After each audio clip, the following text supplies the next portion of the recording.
فَمِنْهُمْ مَنْ هَدَّ اللَّهُ وَمِنْهُمْ مَنْ حَقَّتْ عَلَيْهِ الضَّلَالَةُ فَسِيرُوا فِي الْأَرْضِ فَانظُرُوا كَيْفَ كَانَ عَاقِبَةُ الْمُكَذِّبِينَ. Dieu dit très certainement, nous avons envoyé des messagers dans chaque prophète, dans chaque nation plutôt, dans chaque nation, pour leur dire, adorez Dieu, sans l'associer avec qui ou quoi que ce soit, dans sa souveraineté, dans ses attributs, dans sa divinité et dans son adoration, et écartez-vous des œuvres de Satan. Et il y a eu parmi eux que Dieu avait dirigé parce qu'ils ont voulu, ils ont cherché à être dirigés. Et parmi eux, ceux qui ont suivi l'égarement, et Dieu les a laissés dans l'égarement. Et Dieu défie l'humanité en disant Fasiru fil ard, fanzuru kayfa kana aqibatul mukaththibin. Dieu dit sillonnez la terre et vous verrez les preuves même que Dieu avait envoyé des prophètes. Et vous verrez des preuves que des gens ont été châtiés pour avoir refusé les messages, rejeté les messages des prophètes. Dieu nous dit sillonnez la terre. Wallahi billahi, la science archéologique confirme aujourd'hui que aucune nation de cette terre, sur cette terre, n'a manqué, n'est-ce pas, de recevoir un prophète de Dieu. La science archéologique confirme ça. Que chaque nation a reçu de la part de Dieu un messager, la visite des messagers. Et cela est reconnu même aujourd'hui par les chrétiens. Car dans un livre intitulé Manuel biblique de Halley, à la page 64, l'auteur chrétien protestant a fait un rapport rapportant les propos des archéologues. Il dit que dans chaque nation, il y a eu quelqu'un pour diriger les gens vers le droit chemin. Et il ajoute en disant, les archéologues affirment que chaque nation sur cette terre avait la connaissance du Dieu unique et adorait le vrai Dieu. Et que le polythéisme et l'idolâtrie n'ont intervenu qu'après le passage des prophètes pour égarer l'humanité. C'est-à-dire, ils connaissaient le vrai Dieu, mais après cela, l'idolâtrie et le polythéisme sont venus. Et les gens se sont détournés de la voie de Dieu. Mais comment est-ce que ces choses sont-elles arrivées? Mais le Coran nous a annoncé cela. Le Coran, la science archéologique confirme cela, et le Coran nous a annoncé cela 15 siècles avant, en disant qu'effectivement, toutes les nations avaient la connaissance d'un Dieu unique et l'adoraient sans l'associer avec qui ou quoi que ce soit, mais c'est juste après que l'idolâtrie et le polythéisme ont fait leur apparition. Nous trouvons cela dans la même sourate que j'ai citée ici, sourate Nahl. Cette fois-ci au verset 63, Dieu dit, s'adressant à son prophète, Tallahi, laqad arsalna ila umami min qablik, fazayyana lahum shaytanu a'malahum, fahuwa waliyhum al-yawma, wa lahum azabun alim. Dieu dit dans ce passage du Coran, chapitre 16, verset 63, Tallahi, laqad arsalna ila umami min qablik. Oh Muhammad, nous avons certainement envoyé des messagers avant toi, dans chaque nation. Fazayyana lahum shaytanu a'malahum. Mais après le passage des prophètes, Satan est venu. Il a embelli leurs œuvres. Il les a détournés de la voie de Dieu. Fahuwa waliyuhumul yawm. Aujourd'hui, il est leur maître. Il dirige leurs affaires. Walahum azabun alim. Mais en dernier jour, ils vont grincer les dents. Donc le Coran confirme cela. Que chaque nation sur cette terre a reçu la visite des messagers de Dieu. C'est normal que chaque nation puisse recevoir de Dieu la visite des messagers de Dieu. C'est normal, parce que tous nous avons été créés dans le noble but de vouer un culte pur et sincère qu'à Dieu seul. Mais là où il se pose un problème, c'est là où nous revenons dans notre thème maintenant. Parce qu'on a montré que le musulman avait une position réaliste. Chez nous, Jésus-Christ est un être humain, mais pas comme les autres, il s'agit d'un messager de Dieu. Nous croyons à sa naissance miraculeuse, c'est-à-dire qu'il est né d'une mère et n'avait pas de père, mais le Coran nous montre clairement que cette façon de naître ne pourra en aucune manière nous étonner, car Dieu a créé Adam sans père, sans mère. Adam n'avait pas goûté à la France comme Jésus, Adam n'a pas porté de couche ou cache-couche comme Jésus, Adam n'a pas tété au sein d'une femme comme Jésus, Adam n'est pas resté dans les liquides amniotiques d'une femme comme Jésus, Adam est sorti adulte avec des barbes. Donc Ève est née sans mère, Adam était considéré comme étant son père parce qu'elle a été tirée de son côté. Et Jésus-Christ qui est né sans père avec une mère. Et nous qui naissons selon la loi commune avec des pères, et des mères. Voilà les 4 façons dont Dieu a créé la race humaine. Et on nous dit donc si Jésus, peut-être Dieu parce qu'il est né sans père et avait une mère, donc Adam serait plus Dieu que Jésus, parce qu'il n'avait ni père ni mère. Est-ce que vous comprenez? Mais malgré cela, Dieu nous montre que cela ne vous étonne pas. C'est ainsi que Dieu a créé les choses, et il a façonné Jésus dans le ventre de sa mère par sa parole de kun fayakun idha arada shay'an an yaqula lahu kun fayakun. Alors, mais nous les musulmans, nous ne croyons pas que Jésus soit Dieu. Nous ne croyons pas que Jésus-Christ soit le Fils de Dieu. Nous disons simplement qu'il est un prophète de Dieu.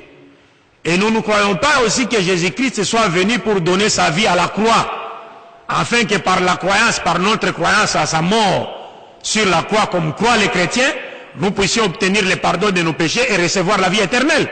Nous disons que cet enseignement ne vient pas de Jésus-Christ. Jésus n'a jamais donné un tel enseignement. C'est pourtant les enseignements des chrétiens sur Jésus. Il faut bien me comprendre sur ce point. Ce n'est pas un enseignement de Jésus, mais un enseignement des chrétiens sur Jésus. C'est 2 choses différentes, ça. Peut-être qu'il y aura des preuves. Des frères vont avancer des preuves pour montrer que non, nous avons tort. Et nous ne croyons pas que Jésus, que les Juifs ont tué Jésus-Christ sur la croix. Et maintenant, le problème qui reste, comme on a dit que Dieu a envoyé des messagers partout, dans le monde, mais les Juifs et les chrétiens et les musulmans sont unanimes pour dire que c'est de la descendance d'Abraham que Dieu devait susciter un prophète par qui l'humanité tout entière sera sauvée. C'est de la descendance d'Abraham, le père des croyants.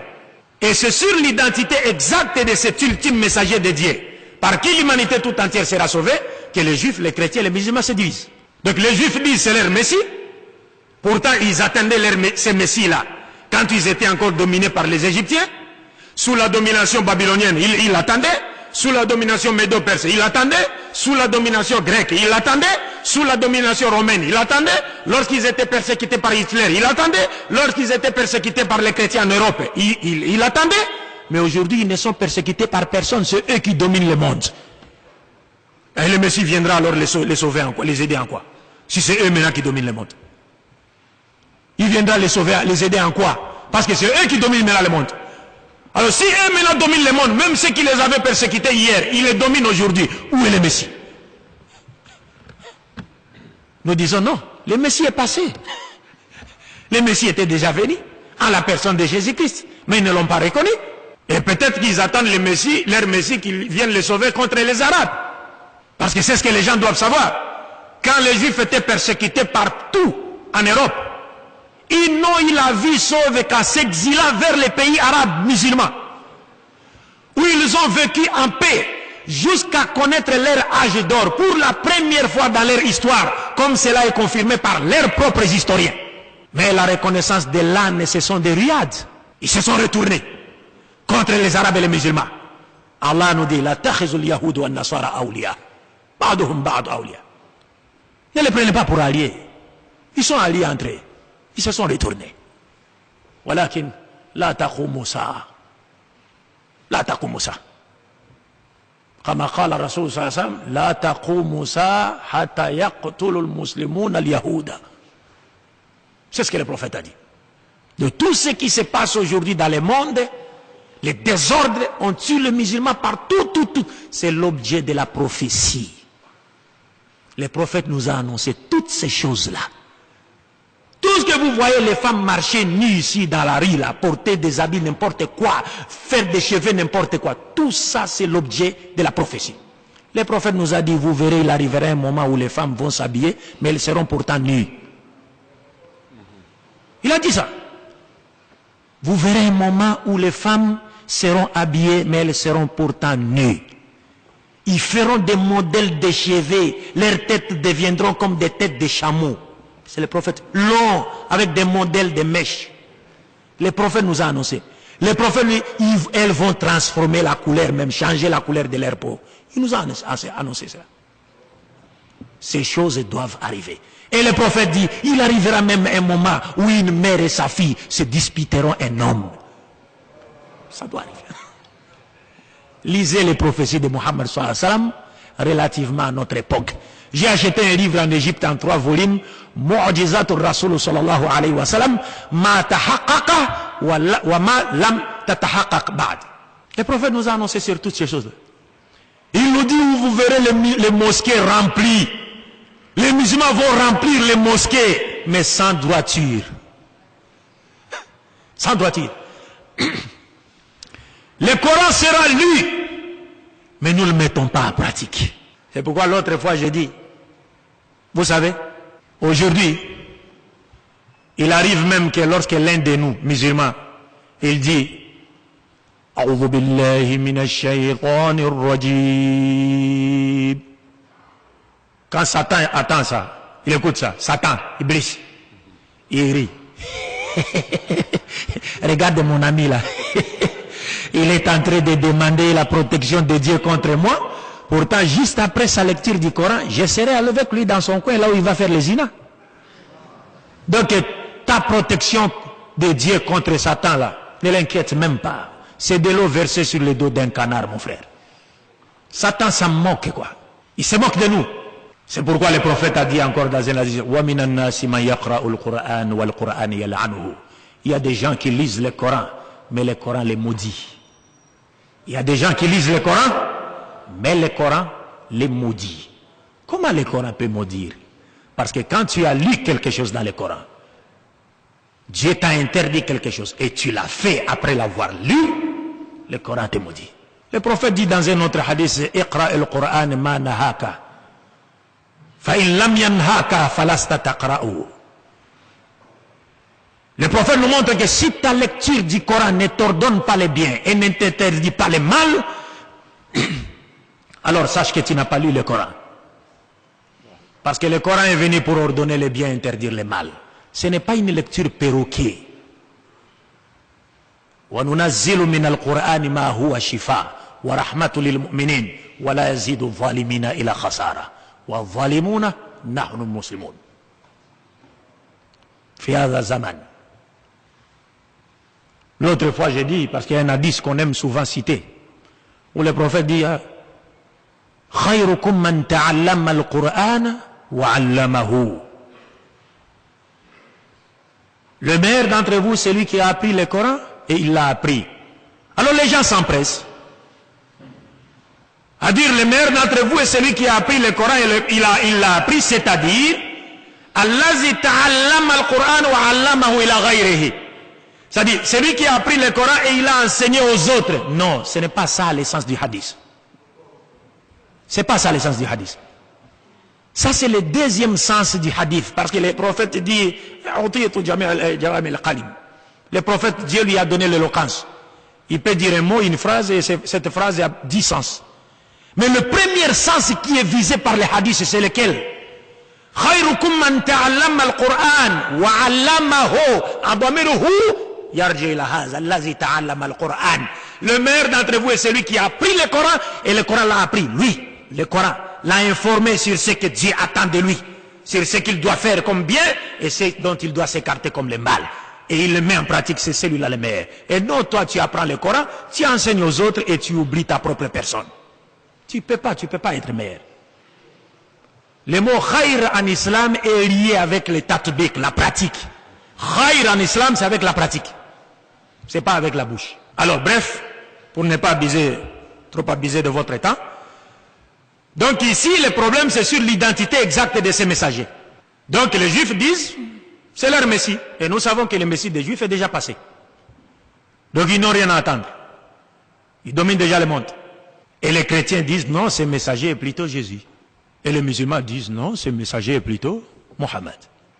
Mais qui dit vrai? Qui a raison? Nous avons cité une qaïda en disant, personne d'entre nous ne pourra être plus éloquent que Dieu, Jésus-Christ et Mohammed pour nous départager sur cette question. C'est pourquoi je m'en vais au deuxième point. Je vais aller rapidement parce que, Inch'Allah, le thème de cette conférence sortira dans l'avenir sur des supports audio et vidéo. Inch'Allah ta'ala. Et j'ai un autre thème que j'ai écrit en Égypte. On a travaillé ensemble avec mes professeurs qui s'intitule هل المسيحية من عند الله أم من عند الشيطان؟ انتهى الحوار. Parce que c'était une réponse aux prêtres égyptiens qui attaquent les musulmans en Égypte. Alors bref, nous avons dit que nous allons traiter les concepts définitionnels du terme sauveur de toute l'humanité. Vous devez savoir, je m'excuse, ou je vais carrément les prendre par ici. Désolé, merci. Vous pouvez prendre des notes, c'est très important.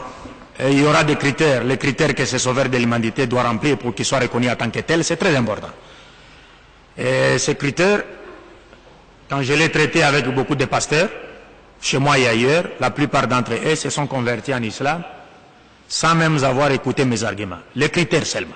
À partir des critères, ils ont compris qui était le messager de Dieu destiné à l'humanité tout entière. Mais je commence par le second point. Je dis qu'on va voir les concepts définitionnels du terme sauveur de toute l'humanité.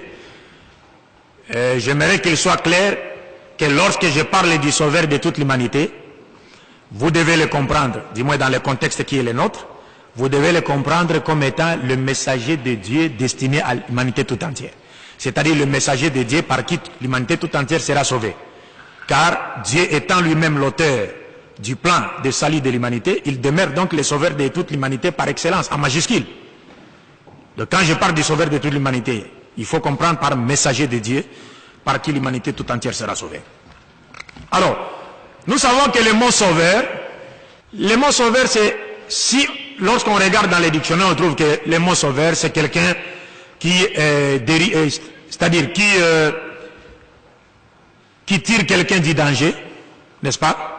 Qui tire quelqu'un du danger, qui lui apporte une assistance, qui le sauve de la mort, qui le sauve d'un malheur. Mais dans le langage prophétique, les sauveurs de toute l'humanité, selon l'axiome de la révélation divine, le sauveur de toute l'humanité est une personne qui apporte le salut, qui préservera ses bénéficiaires ou les bénéficiaires de la destruction. En faisant quoi? C'est-à-dire, cette personne doit offrir, il leur apporte le salut en leur offrant quoi?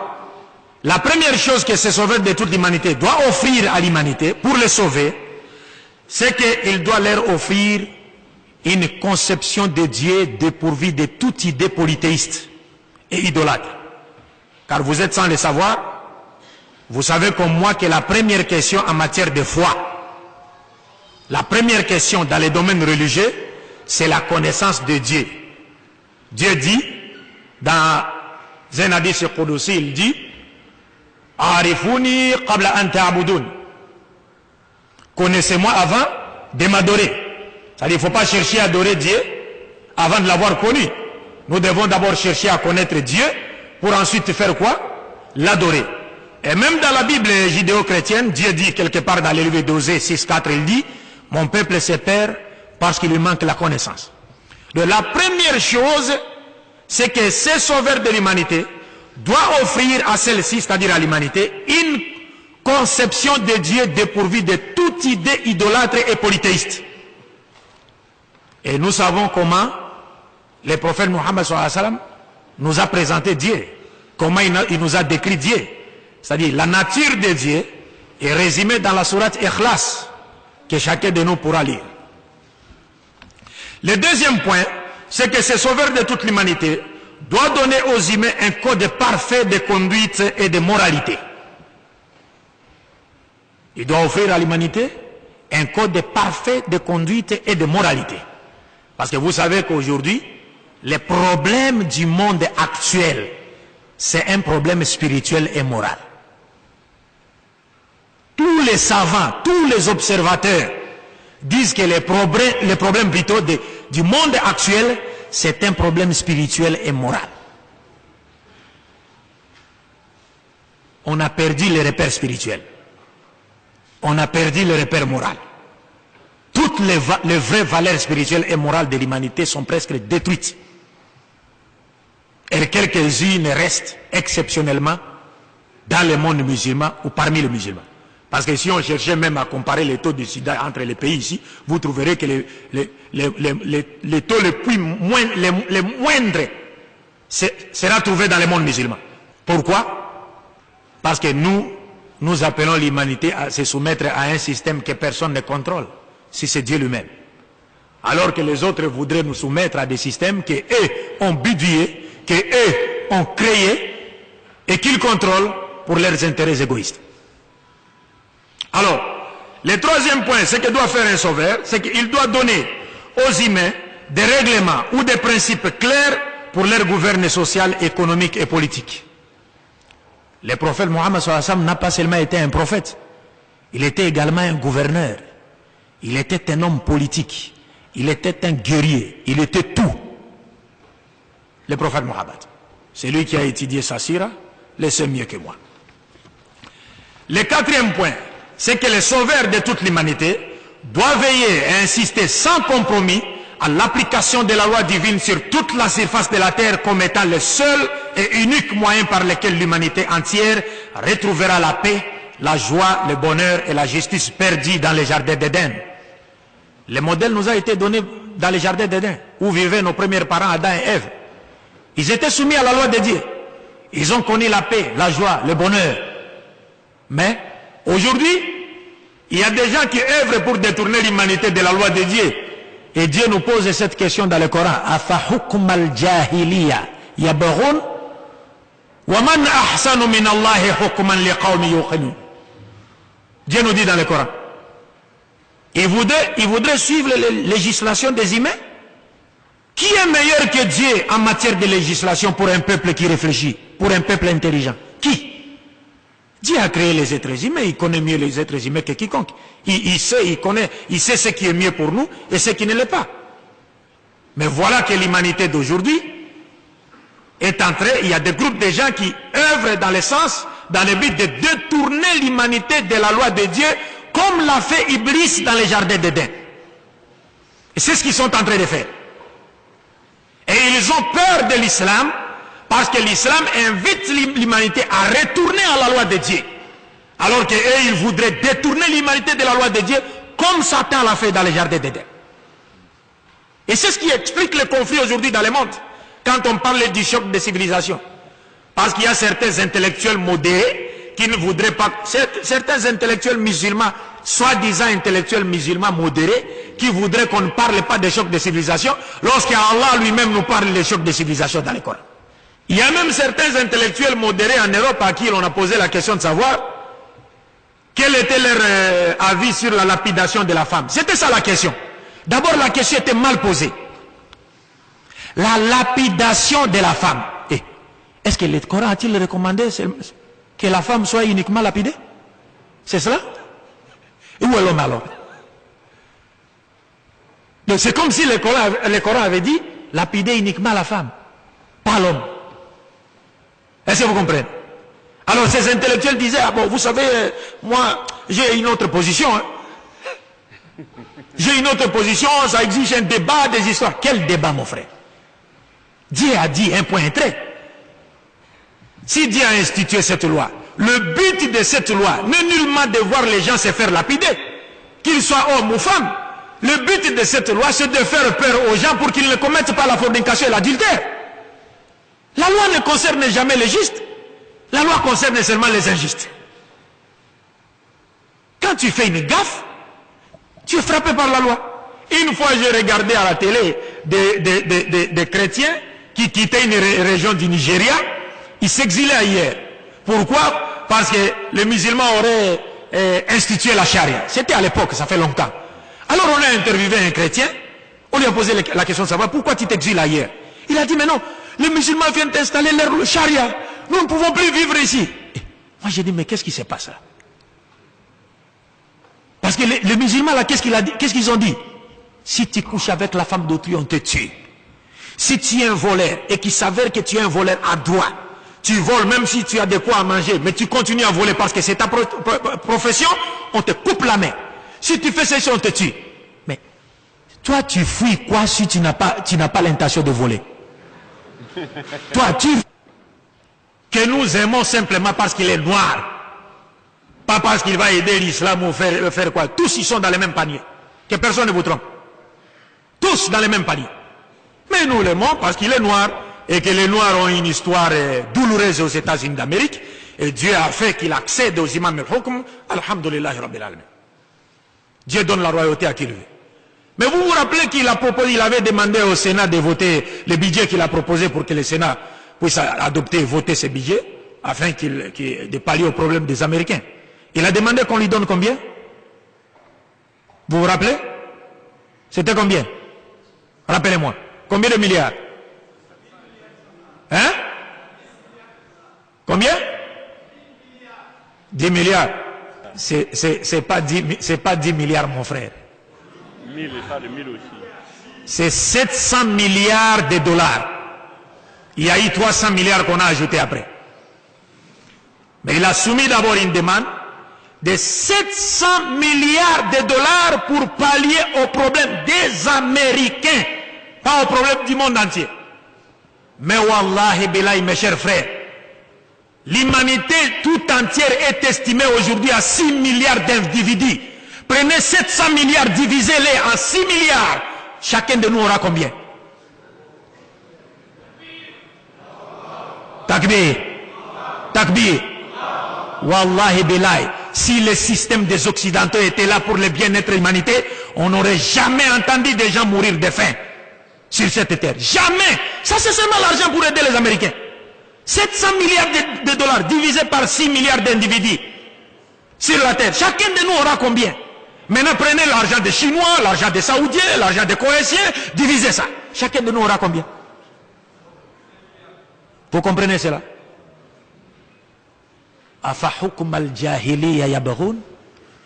Ce sont les lois de la jahiliya, de l'ignorance que les gens voudraient mettre en pratique. Dieu nous pose cette question. Alors que Dieu c'est le meilleur des législateurs. Faites le calcul, vous verrez vous-même. Personne n'allait mourir sur cette terre de faim.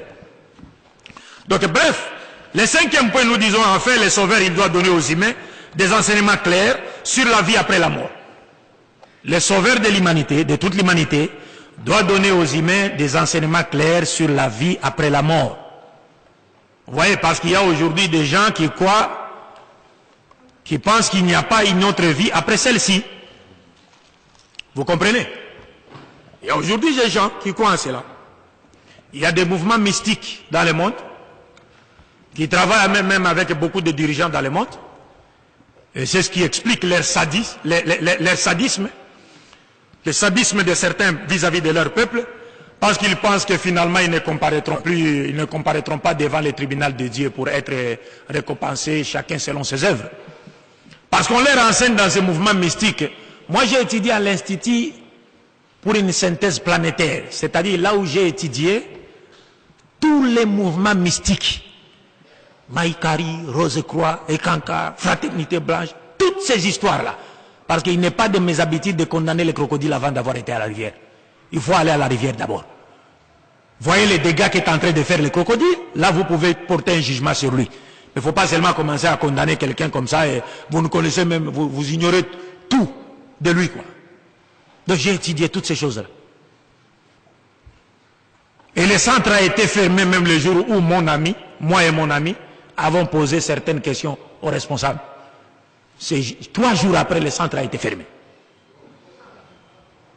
C'était sur la question de la réincarnation. Donc bref, il y a des gens qui pensent qu'après cette vie, il n'y aura pas une autre vie. Par conséquent, ils ont le droit de commettre toutes sortes, de faire n'importe quoi sur cette terre, parce qu'ils pensent qu'ils échapperont au jugement de qui? Au jugement de Dieu. Alors, l'islam nous enseigne bien sûr qu'il y a une vie après cette vie, et Jésus-Christ également l'a enseigné. Et toute personne qui ne croit pas à une autre vie après celle-ci est comparable à un bébé qui est encore dans le ventre de sa mère. Vous savez, un bébé qui est dans le ventre de sa mère, si seulement on pouvait lui dire, toi petit bébé, sache que là où tu es, en dehors du ventre de ta mère, il y a une autre vie plus meilleure que celle que tu mènes là-bas. Est-ce que ce bébé nous croira? Est-ce qu'il nous croira? Mais quand il va sortir, est-ce qu'il aimerait encore retourner dans le ventre de sa mère? Personne.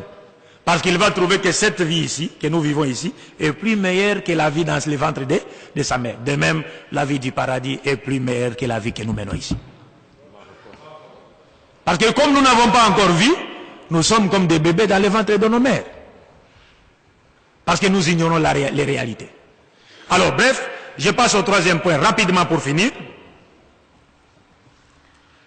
Le troisième point, nous avons dit les critères que ce sauveur de toute l'humanité doit remplir pour qu'il soit reconnu en tant que tel. Quels sont ces critères? Nous allons ici, nous avons sélectionné un certain nombre de critères qui sont en parfaite harmonie avec l'esprit téléologique de toute la révélation divine. Et sur base de ces critères, nous pourrons, Inch'Allah, répondre facilement à la question que nous nous sommes posée dans le cadre de cette conférence, à savoir, l'humanité sera-t-elle sauvée par Jésus-Christ ou par Mohammed? C'est-à-dire, nous saurons finalement qui de Jésus-Christ ou de Mohammed est le messager de Dieu par qui l'humanité tout entière sera sauvée. Le premier critère, c'est quoi? C'est très important. C'est là où je vous invite vraiment à prendre note. Le premier critère est le suivant.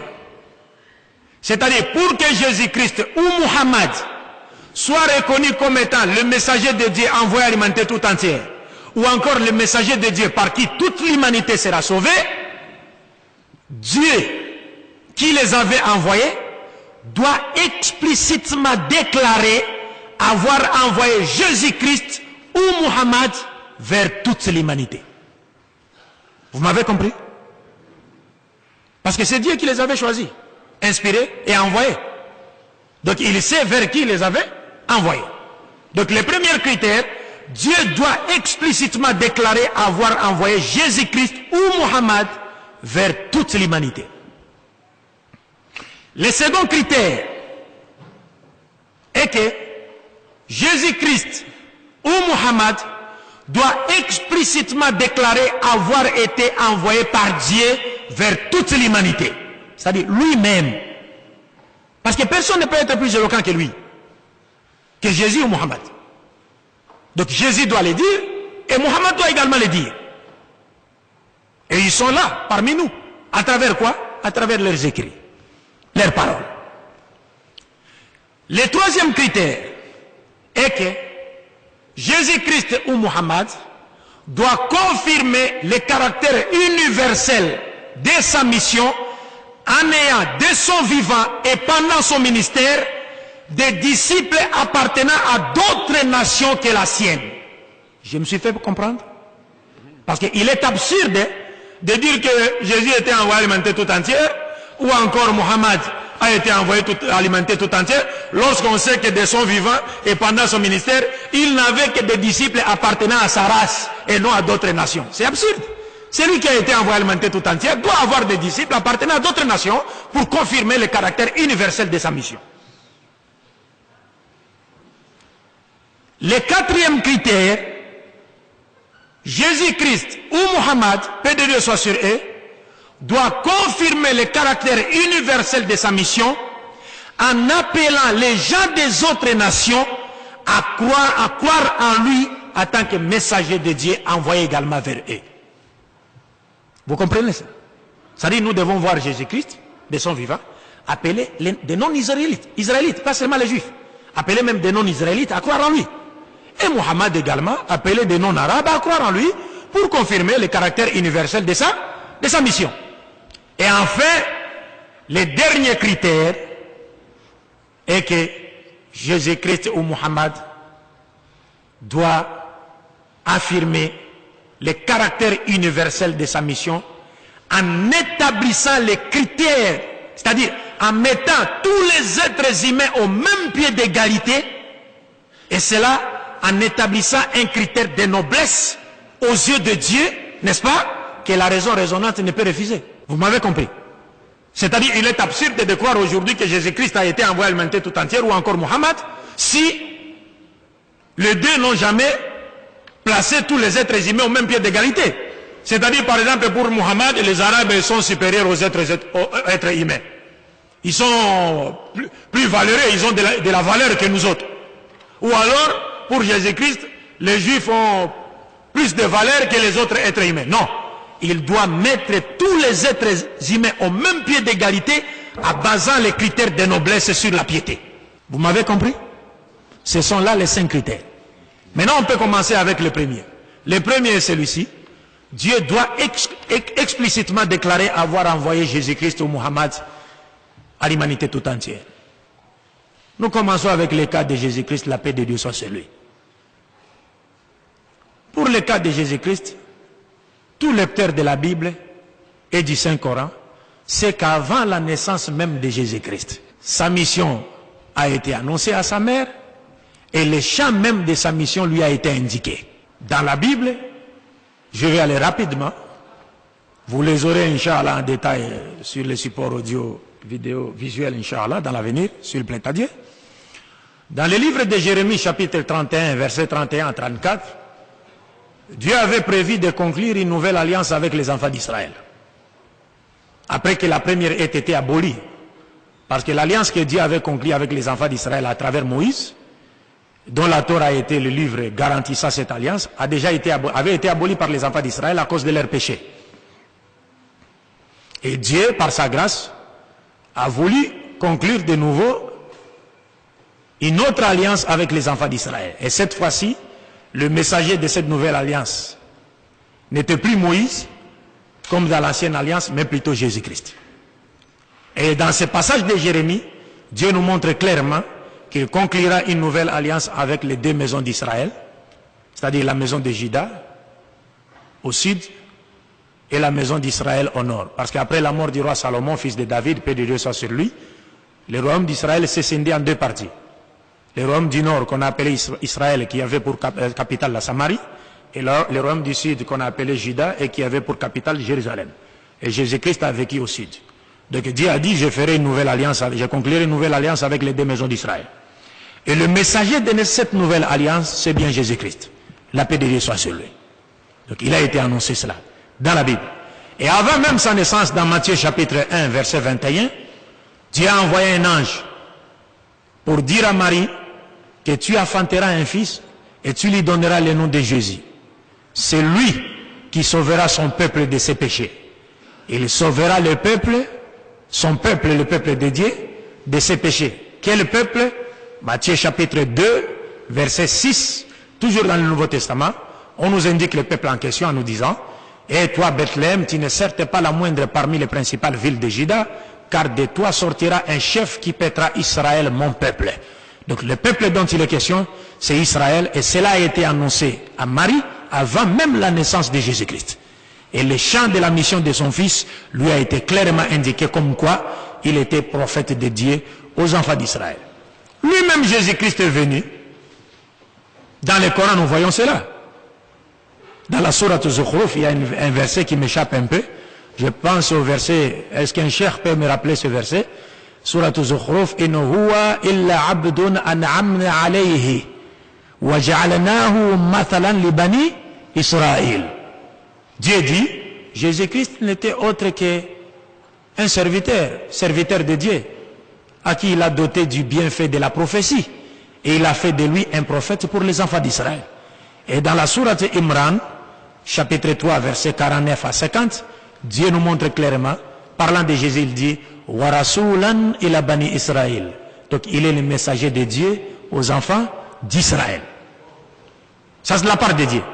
Et Jésus-Christ lui-même dans le Coran, il dit, wa idha qala Isa ibn Maryam, ya bani Israël, inni rasulullahi ilaykum, musaddiqan lima bayna yadayya min at-tawrat, wa mubashiran bi rasulin ya'ti min ba'di, ismuhu Ahmad. Jésus dit, s'adressant aux enfants d'Israël, ô enfants d'Israël, je suis le messager de Dieu envers vous. Donc Dieu l'a envoyé vers les enfants d'Israël. Dans la Bible comme dans le Coran, Dieu affirme avoir envoyé Jésus-Christ exclusivement aux enfants d'Israël. Maintenant pour le cas de Mohammed, qu'a dit Dieu? Dieu parlant de la mission de Mohammed, il dit, wa ma arsalnaka illa rahmatan lil alamin. Ô Mohammed, nous ne t'avons envoyé que comme une miséricorde pour tout l'univers. Pas seulement pour toute l'humanité, même tout l'univers, c'est-à-dire même pour les animaux. Parce que Mohammed sallallahu alayhi wa sallam est le seul prophète qui a défendu les droits des animaux. Le seul prophète.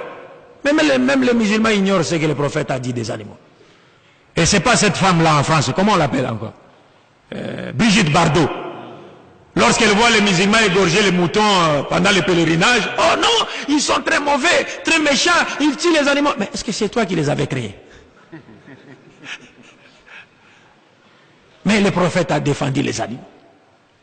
Jusqu'à ce qu'il a interdit aux musulmans de s'asseoir sur un animal s'il ne se déplace pas. C'est-à-dire quand tu as par exemple ton cheval ou ton âne et que tu arrives quelque part, tu veux parler avec des gens et que tu vas prendre par exemple 30 minutes, les prophètes te conseillent de redescendre, de descendre, de laisser l'animal respirer. Tu vois ça? Il te conseille de descendre. Et il nous interdit de laisser un animal sous le soleil. Je le vis ici au Mali, partout mon frère. C'était terrible. Vers Tombouctou, là-bas, Djenné, ainsi de suite. Non, c'est terrible. C'était pas l'islam ça. Le prophète nous a enseigné toutes ces choses-là. Il a donné des enseignements sur l'environnement, beaucoup de choses. Bref, donc wama arsalnaka illa rahmatan lil alamin. Oh Muhammad, nous ne t'avons envoyé que comme messager, comme miséricorde pour tout l'univers. Et dans un autre passage, Dieu dit encore, toujours dans le Coran, chapitre 34, verset 28, si je ne m'abuse, Dieu dit wama arsalnaka illa kafatan linnas bashiran wa nadhira walakinna akthara an-nasi la ya'lamun. Donc c'est comme aujourd'hui.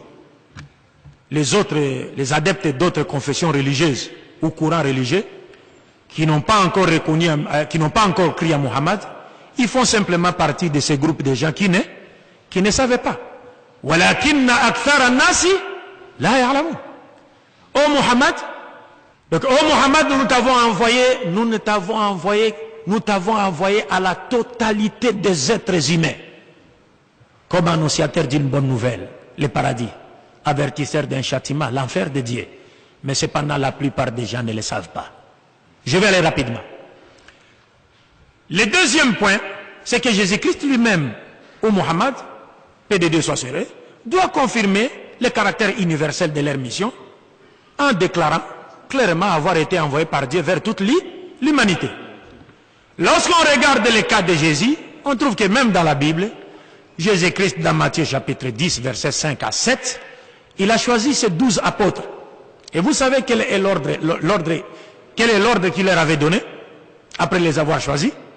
Il leur avait dit ceci: n'allez pas chez les païens, n'entrez pas chez les Samaritains, mais allez plutôt chercher les brebis perdues de la maison d'Israël. Il les interdit formellement d'aller vers les non-israélites et même de rentrer chez les Samaritains qui étaient leurs voisins, des voisins. Et il dit, en chemin, guérissez les malades, purifiez les lépreux, ressuscitez les morts et dites-leur que le royaume des cieux s'est approché. Regarde ça. Les apôtres vont, ils guérissent les malades. Est-ce que les païens n'avaient pas de cas de maladie? Hein? Est-ce que les païens n'avaient pas de cas de maladie? Ils avaient des cas de maladie à guérir. Ils avaient des cas de lépreux à purifier. Ils avaient des cas de morts à ressusciter. Mais Jésus-Christ leur dit, n'allez pas chez les païens, n'entrez pas chez les Samaritains. Laissez leurs malades et leurs morts. Allez plutôt chercher les brebis perdues de la maison d'Israël. Que cet enseignement ne vous étonne pas. Parce que c'est ce que font les Occidentaux.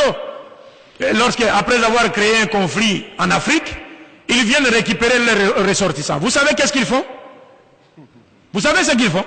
C'est la même chose.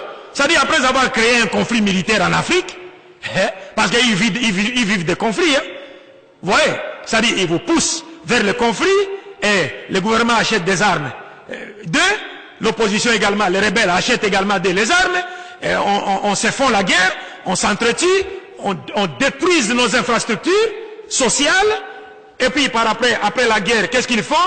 Ils nous proposent une dette que nous ne saurons jamais rembourser. Nous acceptons la dette pour reconstruire les pays, et comme nous ne pouvons pas rembourser cette dette, et des fois même ils poussent les dirigeants à bouffer l'argent pour qu'il ne rembourse plus la dette. Et donc si nous sommes en position de ne plus rembourser la dette, ils nous imposent leur volonté politique.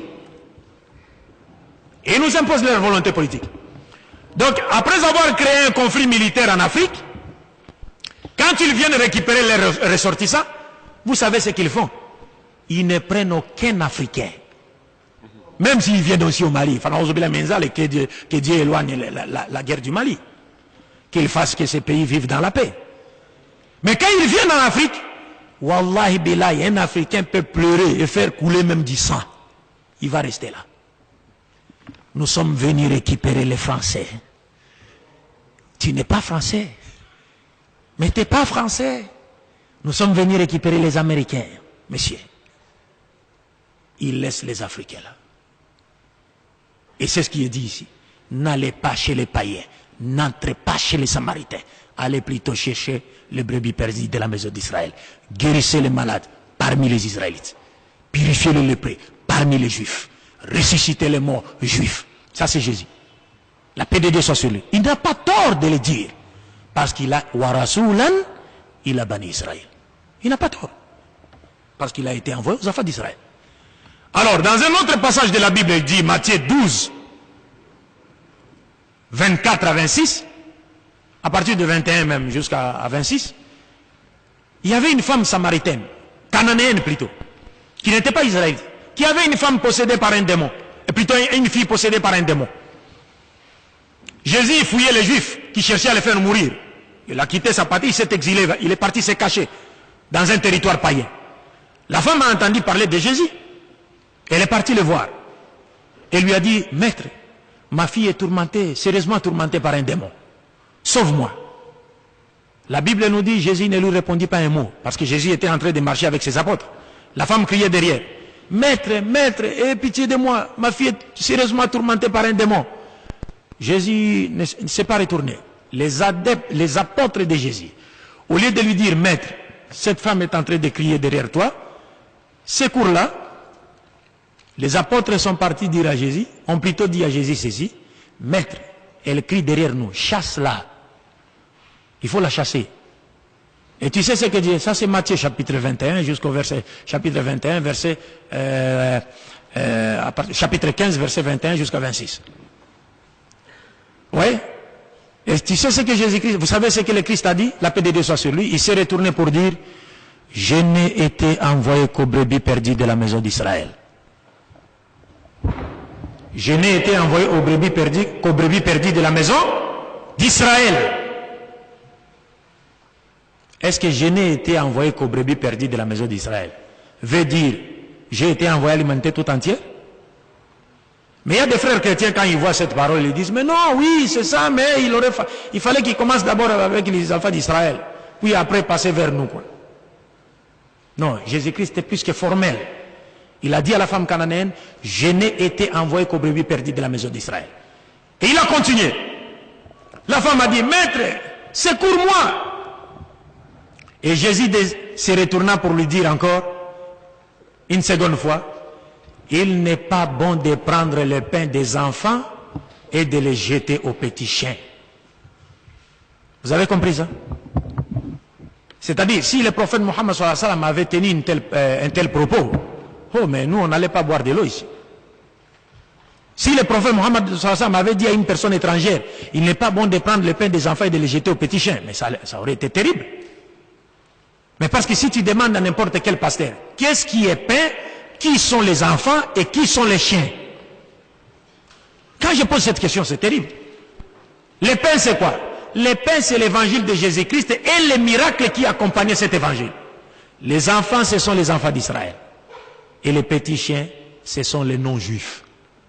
Tous les non-juifs. Allahu Akbar. Parce que les juifs considéraient les non-juifs comme étant, ils les qualifiaient de chiens. Parce que le chien est un animal impur chez les juifs. Chez nous en islam, c'est seulement le nez, la narine du chien qui est impur, mais son corps n'est pas impur. Mais par contre, chez les juifs, même le corps est impur. Alors la femme réplique en disant à Jésus, mais maître, le petit chien mange aussi les miettes qui tombent de la table de leur maître. Voyez ça, la sagesse. Ça dit, la femme lui dit, mais maître, je ne demande pas les pains des enfants. Je demande seulement les miettes qui tombent de la table du maître. Si vous me donnez ces miettes, ça ne changera rien du pain des enfants. Donc les enfants peuvent bien manger leur pain et les chiens se contenter des miettes qui tombent de la table du maître. Tu vois cette réponse-là? Alors quand Jésus a entendu cela, il a été vaincu par la réponse de la femme, parce que lui-même a enseigné une histoire, l'histoire du riche et des pauvres Lazare, dans la Bible. Il a dit le pauvre Lazare allait rentrer dans la maison du riche et il se contentait des aliments qui tombaient de sa table. Et lui et le chien du maître, il mangeait ça. Donc il était au courant de cela. Alors quand la réplique de la femme a poussé Jésus à lui dire quoi? Selon la version de Marc, Jésus-Christ lui dira, femme, à cause de cette parole, va, ta fille est guérie. Vous comprenez? À cause de cette parole, va, ta fille est guérie. Alors souvent nos frères chrétiens disent, mais finalement il a assisté. Oui, il a assisté. Mais pourquoi l'a-t-il assisté? C'est pas parce qu'il avait une disposition intérieure positive de bien vouloir assister la femme. Mais c'est parce qu'il a été vaincu par la réponse de la femme et par la foi bravante de la femme, qui n'était pas prête à lâcher l'affaire, pourvu que sa fille soit guérie. Mais le pain était le pain des enfants. Si moi j'achetais du pain pour mes enfants à la pâtisserie ou à la boulangerie, et que mon voisin venait la nuit frapper à ma porte, dire que non, mes enfants ont faim, je n'ai rien à leur donner, est-ce que vous pouvez me donner le pain que vous avez acheté pour vos enfants? Si je lui donnais le pain que j'ai acheté pour mes enfants, pour qu'il donne à ses enfants, est-ce que cela voudrait dire que moi j'ai acheté ces pains pour ses enfants? Non. C'est simplement une assistance en personne en danger. Mais cela ne leur donne nullement le droit sur le pain que j'ai acheté pour mes enfants. Mais nous retirons de cette histoire que Jésus-Christ a clairement indiqué qu'il avait été envoyé comme brebis perdu de la maison d'Israël. C'est pourquoi dans le Coran il a dit,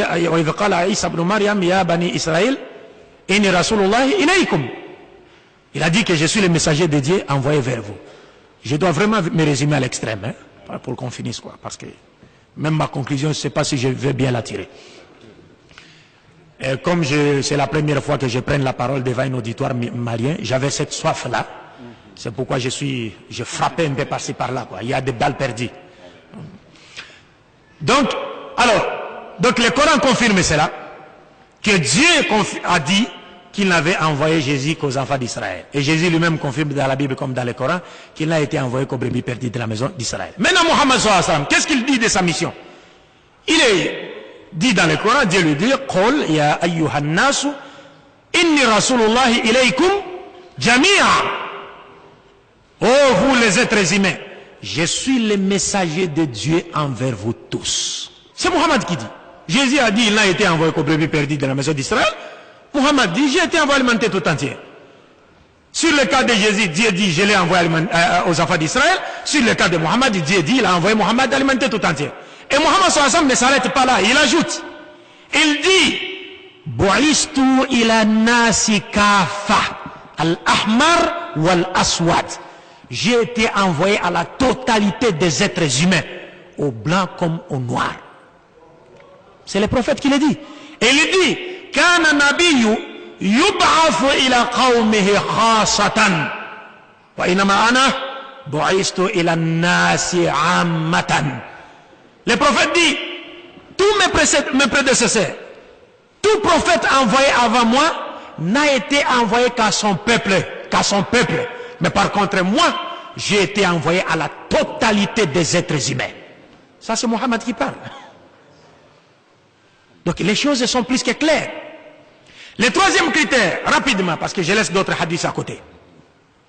Le troisième critère, nous disons, Jésus-Christ, ça c'est le quatrième. Jésus-Christ ou Mohammed doit confirmer, c'est le troisième, hein? Jésus-Christ ou Mohammed doit confirmer le caractère universel de sa mission en ayant de son vivant et pendant son ministère, en ayant dans son entourage de son vivant et pendant son ministère des disciples appartenant à d'autres nations que la sienne. Mais je pense que sur ce point, il n'y a pas de commentaire. C'est vraiment non comment. Parce que Jésus-Christ, la paix de Dieu soit sur lui. Depuis Genèse jusqu'à l'Apocalypse, dans les livres des chrétiens, il n'a jamais eu un disciple appartenant à une autre nation que la nation juive. Nulle part. Il n'a jamais eu de de disciples non israélites. Nulle part jusqu'à la fin des temps. Mais par contre, Mohammed sallallahu alayhi wa sallam, ça ne demande même pas un commentaire. Vous vous rappelez vous-même de notre frère Bilal, les Noirs. Il avait un disciple noir, il avait un disciple perse, il avait un disciple romain, il avait des disciples venant d'Inde. Non seulement il avait des disciples appartenant à d'autres races, mais il leur avait dit que je suis le messager de Dieu envoyé à toute l'humanité. Il n'y a pas de commentaire. Alors nous passons au quatrième critère. Le quatrième critère, c'est que Jésus-Christ Mohammed doit confirmer le caractère universel de sa mission en appelant les gens des autres nations à croire en lui. Ici encore, c'est sans commentaire. Jésus-Christ n'a invité aucune personne dans toute la Bible à croire en lui en tant que messager de Dieu, envoyé également aux non-israélites. Ça n'existe nulle part. Jésus a rencontré Pilate face à face. Il a parlé avec Pilate. Il ne l'a pas invité à croire en lui. Il a rencontré Hérode. Il ne l'a jamais invité à croire en lui. Mais Muhammad sallallahu alayhi wa sallam n'a rencontré ni Pilate, ni Hérode, et moins encore l'empereur romain, mais il a cependant écrit des lettres et envoyé à l'empereur romain un message pour lui dire que je suis le messager de Dieu envoyé à l'humanité tout entière. Il lui envoie un message, il envoie un message à l'empereur perse, il envoie un message au roi d'Égypte en leur disant je suis le messager de Dieu envoyé à l'humanité tout entière. Pourtant ces gens n'étaient pas avec lui à la Mecque, mais Jésus était avec eux en Palestine. Mais il ne leur avait jamais dit cela. Mais Mohammed qui n'a jamais été avec eux, il leur avait envoyé un message, les invitant à croire en lui en tant que dernier messager de Dieu envoyé à l'humanité tout entière. Le dernier point, et il convient, je vais ajouter quelque chose, parce qu'il y a des frères chrétiens qui disent, mais non, ouais, mais si Jésus-Christ n'a pas invité quiconque à croire en lui, mais il a néanmoins envoyé ses apôtres, aller prêcher son évangile aux uns des autres nations.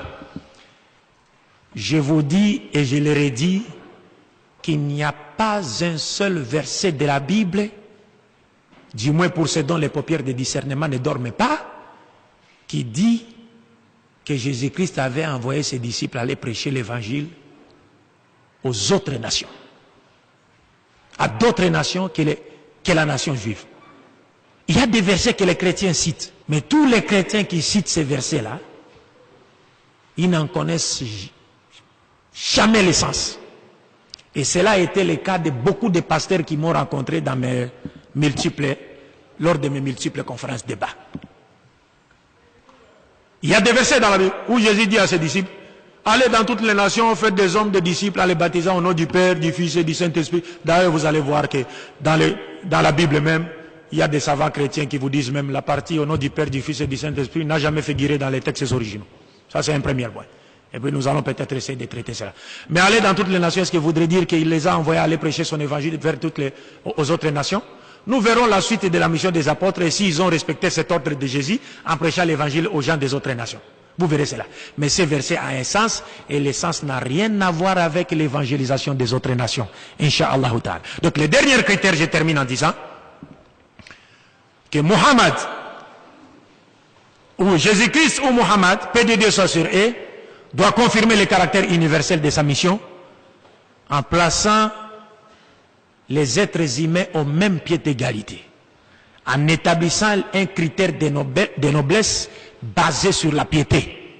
Car il est pratiquement impossible ou absurde, il est inconcevable qu'on puisse dire de Jésus-Christ ou de Mohammed qu'il a été envoyé à l'humanité tout entière si l'on sait qu'il a élevé son peuple au détriment des autres peuples.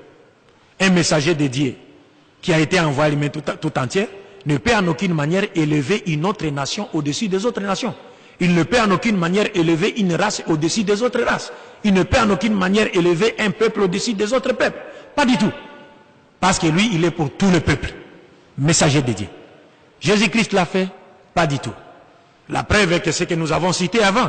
Nous avons dit, il a donné cet ordre à ses apôtres en leur disant, n'allez pas chez les païens, n'entrez pas chez les samaritains, mais allez plutôt chercher les brebis perdues de la maison d'Israël. Et il leur avait enjoint de guérir leurs malades, de purifier leurs lépreux et de ressusciter leurs morts. Pourtant, les Israélites n'étaient pas les seuls à avoir les cas de maladies à guérir et de lépreux à purifier ou de morts à ressusciter dans la région. Il y avait des païens qui avaient ces cas-là. Mais ils n'avaient pas reçu de Jésus l'ordre d'aller les guérir ou les purifier ou encore ressusciter leurs morts. Et ce qui est grave encore, vous verrez, on va terminer bientôt, Inch'Allah, vous verrez que à l'époque de Jésus-Christ, la paix de Dieu soit sur lui, le temple de Jérusalem, qui existait à l'époque de Jésus, était divisé en quatre grandes parties. Il y a une partie centrale qu'on appelait Débir. Cette partie a été en forme cubique, comme la Kaaba. C'est comme la Kaaba, cubique. Il y avait une pierre au milieu. Par contre, dans la Kaaba, il y a une pierre dans l'angle. Mais à Jérusalem, la pierre était au milieu et il mettait la Torah de Moïse dessus. Mais à l'époque de Jésus, la Torah n'était plus là, on ne la mettait plus là-bas. Parce que d'abord, la Torah a été brûlée, puis elle a été réécrite par après. Il y a des parties qui se sont égarées, quoi. Il mettait la Torah là. Alors cette partie s'appelait Débir. Personne n'est rentré dans cette partie-là si ce n'est les grands prêtres. Et il le faisait seulement une fois par an. Et quand il rentrait dans la salle de Débir, on lui attachait une corde au pied. Parce que s'il faisait seulement une erreur à l'intérieur, Dieu le tuait sur place. Et personne ne pouvait rentrer à l'intérieur aller récupérer son corps. Donc il va falloir faire quoi? Le tirer à l'aide de cette corde. On tire son corps et on va l'enterrer. Parce que Dieu, chez les Juifs, il frappait directement. Pas il frappe. Mais alors venait la seconde salle, seconde partie du temple, qu'on appelait Hekal, qui sépare la salle des prêtres avec le Débir. Et après cela venait la salle des prêtres, les chiours, les cheikhs juifs. Et après la salle des cheikhs juifs, venait la salle des hommes israélites, qui ne se mélangeaient pas du tout avec les femmes. Les juifs prient comme nous les musulmans, avec des inclinaisons, ruku, et des prosternations, sujoud.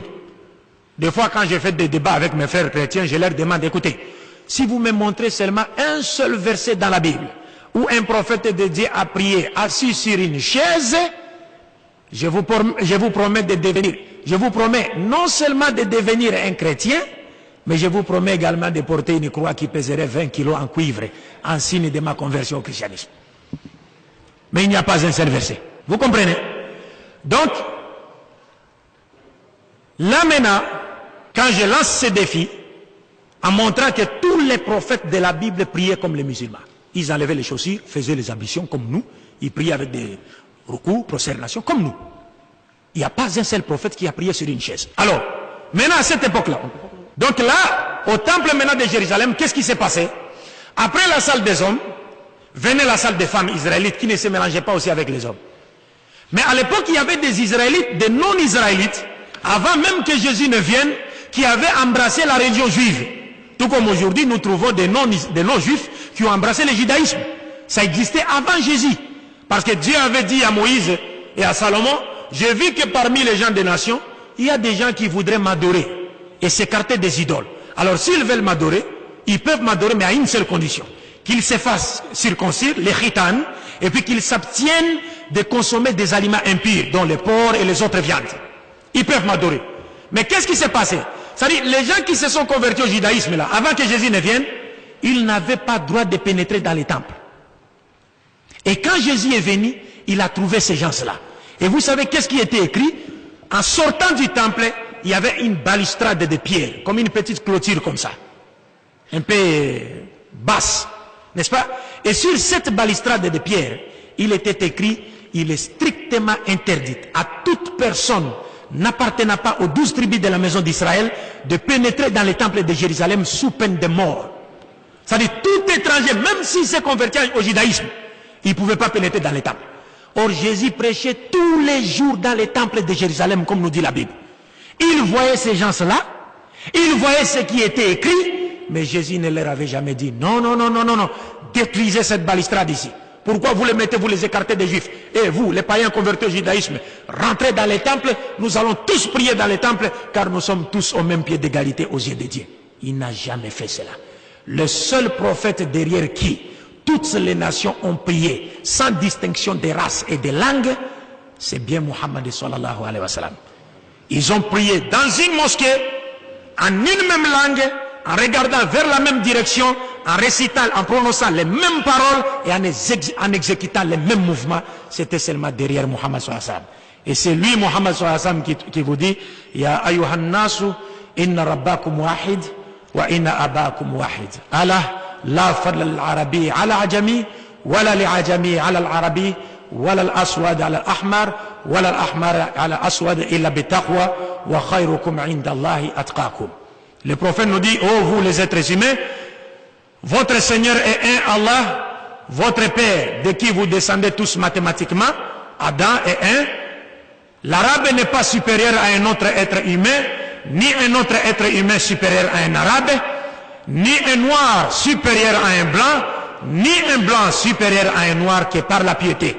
Le meilleur d'entre vous est celui qui craint Dieu le plus. Il dit dans un autre hadith, Inna Allah la yanzuru ila suarikum wa amwalikum la bal yanzuru ila madha ila qulubikum wa a'malikum. Dieu ne regarde jamais vos visages. Il ne regarde jamais ce que vous possédez comme richesse. Mais Dieu regarde plutôt vos cœurs. Et il regarde vos œuvres. Donc bref, j'ai voulu conclure d'une manière longue, mais comme on a pris assez de temps, et que nous n'avons pas suffisamment de temps, pour conclure comme je l'ai prévu, je pense qu'il devient clair pour toute personne en possession de ses facultés mentales et dont les paupières de discernement ne dorment pas, que Dieu lui-même a clairement confirmé dans le Coran comme dans la Bible qu'il n'avait pas envoyé Jésus-Christ vers l'humanité tout entière, mais qu'il avait plutôt envoyé Mohammed vers l'humanité tout entière. Et nous avons vu que Jésus-Christ lui-même a déclaré avoir été envoyé par Dieu uniquement aux enfants d'Israël et non à l'humanité tout entière. Par contre, Muhammad sallallahu alayhi wa sallam a explicitement déclaré avoir été envoyé par Dieu à l'humanité tout entière, et il a défié même en disant que tous ceux qui l'ont précédé n'ont été envoyés qu'à leur peuple respectif. Et nous avons vu que du vivant de Jésus-Christ, il n'a jamais eu de disciples appartenant à d'autres nations que la sienne. Il n'a eu de disciples qu'israélites. Et il n'a jamais appelé un non-israélite à croire en lui.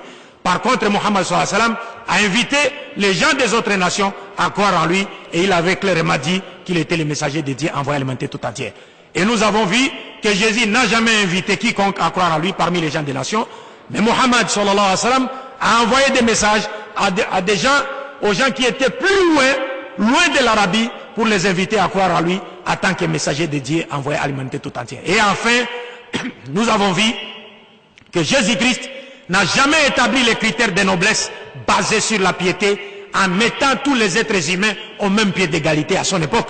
Déjà, même après son départ, ses apôtres ont continué à croire que les Juifs étaient supérieurs aux autres êtres humains, et les preuves sont dans la Bible. Mais par contre, Muhammad sallallahu alayhi wa sallam est venu, il a placé tous les êtres humains au même pied d'égalité, et il a montré que le meilleur d'entre nous est celui qui craint Dieu le plus, simplement parce que c'est Muhammad sallallahu alayhi wa sallam qui est le seul messager de Dieu ici de la descendance d'Abraham qui a été envoyé à l'humanité tout entière. En d'autres termes, l'humanité tout entière ne sera sauvée que lorsqu'elle acceptera Muhammad sallallahu alayhi wa sallam et acceptera de vivre sous la loi apportée par ses prophètes Muhammad sallallahu alayhi wa sallam. J'ai dit et